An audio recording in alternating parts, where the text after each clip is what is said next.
Assalamualaikum warahmatullahi wabarakatuh. Halo, apa kabar bos? Sehat-sehat ya? Semoga pada sehat-sehat deh. Sekarang ini di tempat saya lagi musim orang sakit loh guys. Dan sakitnya itu ganti-gantian gitu loh. Habis anak, bapak, emak, tetangga, balik ke anak lagi, bapak, emak gitu terus muter-muter. Kalau kalian di sana gimana guys? Aman-aman kan ya? Oh ya, hari ini Hikayat Kehidupan akan mengisahkan satu kisah mistis kiriman dari teman kita yang bernama Yosef. Nah, dimana kisah ini benar-benar jadi sesuatu yang pasti bakal bikin hari kalian itu jadi nano-nano. Nah, daripada berlama-lama, langsung aja yuk kita cus ke ceritanya.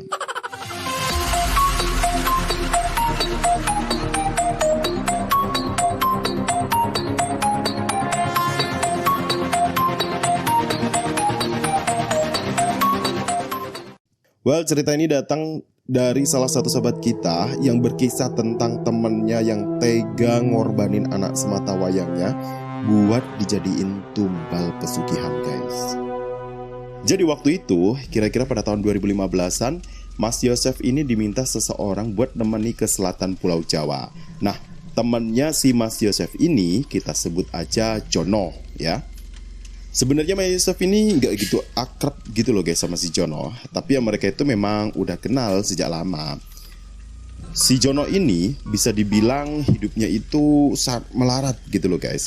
Saking melaratnya sampai kata Mas Yosef ini, si Jono ini makannya itu cuma sekali dalam 2 hari. Nah, status Jono ini adalah seorang duda ya, yang mana istrinya ini meninggal karena sakit parah. Dari pernikahannya itu mereka ini dikaruniai seorang anak yang berusia sekitar 5 tahunan. Ya waktu itu kondisinya ya memprihatinkan juga. Badannya kurus, kurang gizi, dekil, ya pokoknya menyedihkan gitulah. Sehari-harinya menurut Jono dia itu sering dihina, dicaci maki, diejek sama orang-orang gitu loh guys. Dan berangkat dari rasa sakit hatinya inilah akhirnya si Jono ini jauh-jauh datang ke kampungnya Mas Yosef. Ya cuman buat nyari si Mas Yosef, karena menurut si Jono ini Mas Yosef ini adalah satu-satunya temennya yang kerjaannya sebagai sopir yang bisa nganterin dia ke tempat yang mau dia tuju. Nah waktu itu Jono bilang terus terang nih sama si Mas Yosef kalau dia itu minta ditemani ke daerah Jawa bagian selatan buat nyari kekayaan melalui jalan pintas guys, yaitu pesugihan. Nah waktu itu situasinya si Mas Yosef ini kan kerja bawa bus malam gitu ya guys ya. Dan dia itu dapat giliran libur 2 minggu. Nah si Jono ini datang ke rumahnya si Yosef itu pas kebetulan si Yosef ini lagi libur guys. Nah Jono bilang guys ke Mas Yosef kalau dia itu udah jual gubuk reotnya ke tetangganya. Dan duit hasil penjualan itu udah dia bayarin utang-utangnya. Tinggal sisa 6 juta lagi dari penjualan rumahnya itu. Dan dengan sisa duit itu si Jono ini minta tolong sama si Yosef buat nyariin mobil. Sama sekali minta tolong disopirin ke daerah yang dia tuju itu. Pokoknya dengan duit 6 juta itu Jono itu mintanya tinggal beres gitu ya. Buat rental mobil, buat beli bensin, makan, rokok, kopi. Dan sisanya itu buat si Yosef semua. Nah si Jono ini bilang sama si Yosef kalau dia itu tuh udah benar-benar sakit hati gitu loh. Karena dihina, diejek, dicaci sama saudara-saudaranya, sama tetangga-tetangganya. Jadi kayak dia itu tuh udah benar-benar gak kuat hidup melarat. Pokoknya gak kuat hidup miskin gitu loh. Jadi dia itu tuh benar-benar pengen minta diajak si Yosef ke tempat dia ngipri pesugihan itu. Nah sebenarnya waktu itu si Yosef ini udah nolak-nolak gitu ya guys. Sampai si Yosef ini cerita yang jelek-jeleknya lah tentang sisi buruk dari ritual pesugihan ini. Malah Yosef ini sempat loh nyuruh si Asep pakai duit yang 6 juta itu buat modal usaha aja gitu. Tapi si John ini masih keke guys, masih pengen banget ke tempat itu buat ngalap pesugihan. Karena si John ini udah mohon banget ya. Akhirnya lululah hatinya Yosef hingga akhirnya dia itu mau nganterin Jono ke tempat pesugihan itu. Dan setelah dapat mobil sewaan, jam 8 malam Yosef nganter Jono ke tempat itu. Nah Yosef waktu itu nyewa mobil APV punya tetangganya ya. Dan mereka itu cuma berangkat berdua aja. Anaknya si Jono ini katanya dititipin sama adik iparnya Jono. Selang beberapa jam perjalanan, atau lebih tepatnya jam 2 dini hari lah, mereka itu sempat istirahat sebentar di perjalanan. Mungkin karena capek ya, Yosef ini sempat tidur di sana. Dan menjelang subuh baru mereka berangkat lagi ngelanjutin perjalanan. Nah singkat cerita, jam 11 siang sampailah mereka ke lokasi tujuan. Tapi di sana mereka masih harus masuk ke pedalaman dengan berjalan kaki yang kira-kira itu 1 jam perjalanan lah lamanya masuk ke hutan itu. Waktu itu Jono jalan di depan dan si Yosef ini ngikutin di belakang. Dan akhirnya tibalah mereka di sebuah rumah panggung yang waktu itu dari kejauhan itu udah kecium bau kemenyan. Sesampainya di rumah panggung itu, Yosef duduk rebahan di kursi bambu guys sambil ngerokok. Waktu itu Yosef nggak minum dan makan apapun yang disuguhkan di rumah itu ya, karena dia tuh khawatir kalau terjadi apa-apa. Dan selama di rumah itu juga, orang yang punya rumah itu nggak negur dan nyapa Yosef guys. Jadi yang diajak ngobrol itu cuma si Jono aja. Waktu itu Yosef nggak tahu ya apa yang dibicarakan antara Jono sama dukun itu. Dan tibalah hari menjelang malam. Waktu itu entah jam berapa dimulailah proses ritual guys. Nah selama proses ritual itu, si Yosef ini selalu ngelihat hal-hal di luar nalar dan gak masuk akal gitu loh guys. Waktu itu si Yosef ini lihat Jono yang lagi makan dari makanan yang dikasih sama dukun itu. Pas itu langsung guys si Yosef ini ngerasa mual, mau muntah-muntah gitu loh. Soalnya apa yang dimakan Jono waktu itu bener-bener sesuatu yang menjijikkan banget. Langsunglah si Yosef ini lari keluar rumah dan dia itu tuh muntah-muntah di halaman rumah. Nah waktu itu kata Yosef ya, dia tuh ngelihat Jono itu makan bungkusan yang awalnya itu dia kira itu nasi lontong yang dibungkus daun pisang gitu loh. Tapi pas dibuka sama Jono, barulah Yosef ini tahu kalau yang dibungkus itu bukan nasi lontong guys, tapi sesuatu yang mirip ulat tanah yang waktu itu dilihat ukuran itu gede banget, segede betis anak kecil. Di situ kelihatan banget si Jono ini lahap banget makannya. Nah, di situ kan ada lauk teri juga ya, yang ternyata waktu itu si Yosef lihatnya itu adalah belatung guys. Di luar rumah setelah Yosef ini muntah-muntah, tiba-tiba dia kaget karena dia itu lihat sosok tinggi besar dekat pepohonan di seberang dia duduk. Lidah makhluk itu panjang banget menjulur keluar mulut sampai ke kaki guys. Matanya itu melotot, badannya berbulu kasar sama baunya itu busuk banget kayak bau bangkai. Bahkan dari jarak yang sekian meter itu baunya itu nyengat banget kata si Yosef waktu itu. Langsung masuklah lagi si Yosef ini ke teras rumah sambil menjemin matanya dan baca doa-doa.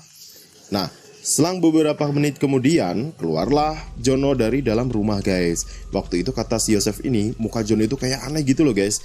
Tatapan Jono waktu itu tuh kayak kosong gitu loh. Dan pas papasan sama si Yosef nih kayak gak kenal.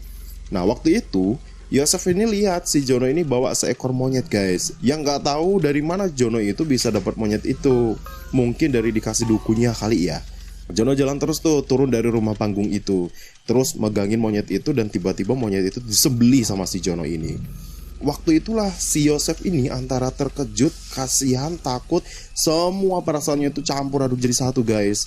Karena yang Yosef lihat waktu itu ternyata yang disembelih oleh Jono waktu itu adalah anaknya Jono sendiri guys. Di penglihatannya Yosef waktu itu jelas banget anaknya Yosef ini kayak meronta-ronta gitu loh. Nangis-nangis dan jerit-jerit kesakitan. Wah bisa kebayang ya gimana yang dirasakan Yosef waktu itu.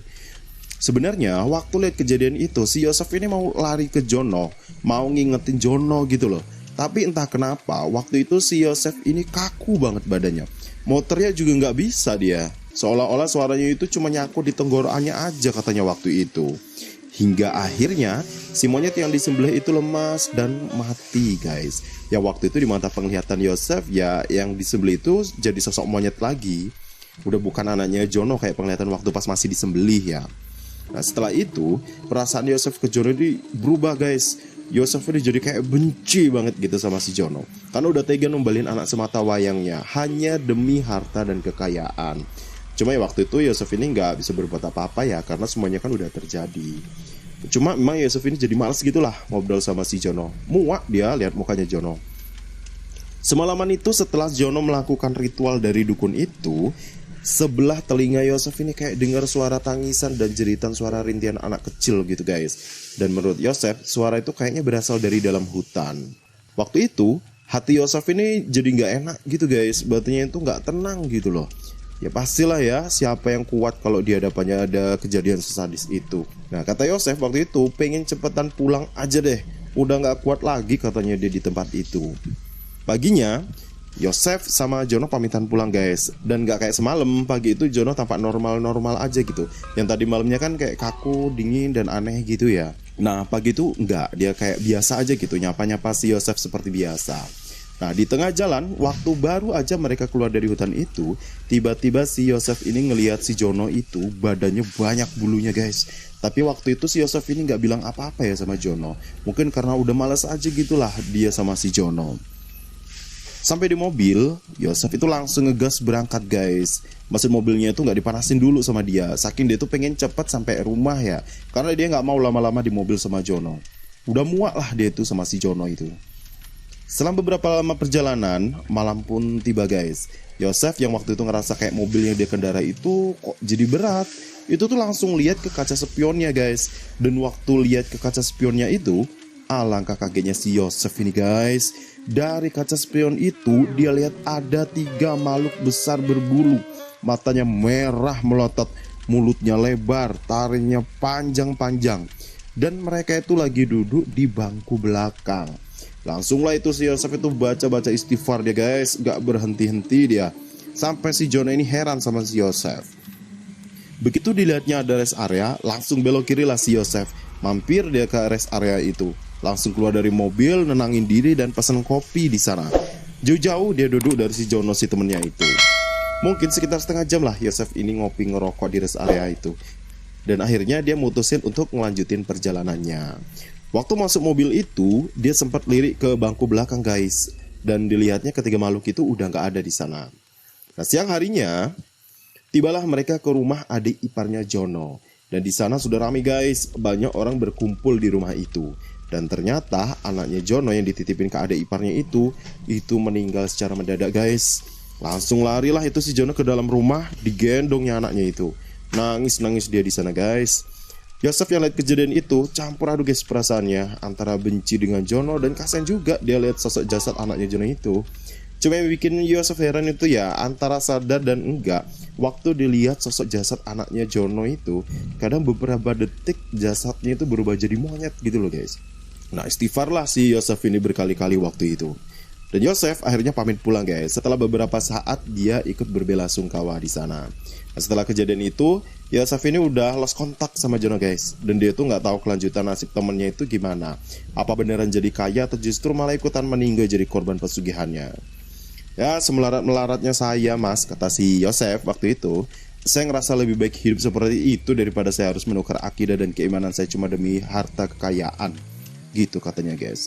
Ya itulah guys ya, buat kalian yang mau ngelakuin ritual pesugihan mah dipikir-pikir dulu deh. Dan bagusan gak usah lah main gitu-gituan, karuan kerja aja gitu ya. Well itulah tadi kisah kejadian mistis yang dialami sendiri oleh Mas Yosef. Semoga kita semua bisa mengambil hikmah dan pelajaran dari kejadian-kejadian ini ya. Buat Sobat Hikayat yang punya pengalaman serupa, silahkan kirim cerita kalian ke kami ya. Jadi biar nanti kami yang ceritakan kisah kalian itu ke sesama Sobat Hikayat yang lain. Akhir kata, tetap sehat, tetap waras, dan tetap semangat. Saya Buya Radwa, pamit undur diri, salam.